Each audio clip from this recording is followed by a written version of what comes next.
আজ আমি আপনাদের সাথে শেয়ার করছি কিভাবে টুনা কাবাব করা যায়। তো এখানে পেঁয়াজ, রসুন, আদা আমি ভালোভাবে ছেঁচে নিয়েছি, আর কুচি কুচি করে নিয়েছি কাঁচামরিচ, আর এখানে দিয়ে দিয়েছি ধনিয়া পাতা। আমার ফ্রোজেন ধনিয়া পাতা ছিল, তো সেগুলিকে আমি সব কিছু মিক্স করে নিচ্ছি। এখন আমি দিয়ে দেবো টুনা।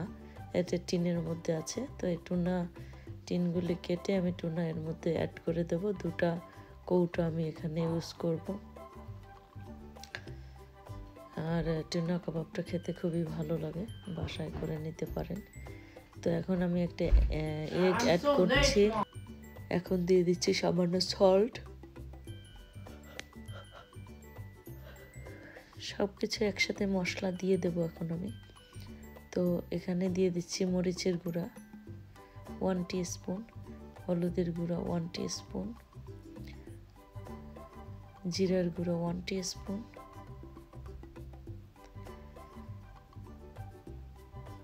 আর দিয়ে দিচ্ছি একটু গরম মশলা মানে মিক্স মশলা, আর দিয়ে দেবো টিনের টুনা। এটা অলরেডি সানফ্লাওয়ার অয়েলের সাথে আছে, তো আমি এক্সট্রা অয়েল আর অ্যাড করবো না। তো আপনারা যদি অয়েল না থাকে তাহলে আপনারা একটা অয়েল অ্যাড করবেন, অলিভ অয়েল, আর যে কোনো অয়েল অ্যাড করতে পারবেন। তো এটাকে ভালোভাবে আমি মেখে নিচ্ছি। মিক্সারটা একটু সুন্দর করে মিক্স করতে হবে যাতে সমস্ত মশলা ভালোভাবে মিক্স হয়ে যায়।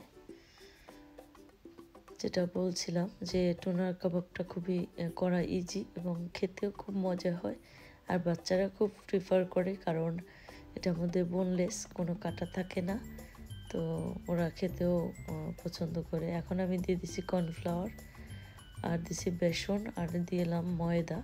তো এটা সব কিছু মিশিয়ে আমি ভালোভাবে মেখে ডো তৈরি করে নিয়েছি। এখন এই যে ডোটা এরকম হবে, যাতে হাতে করে মিক্স করে মানে গোল করে আপনি ভেজে নিতে পারেন।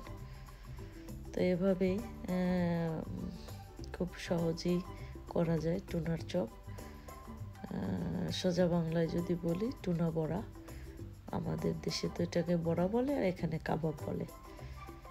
যাই হোক, তো thank you so much watching করার জন্য, আর আশা করি আপনাদের ভালো লেগেছে। আপনারাও বাসায় তৈরি করে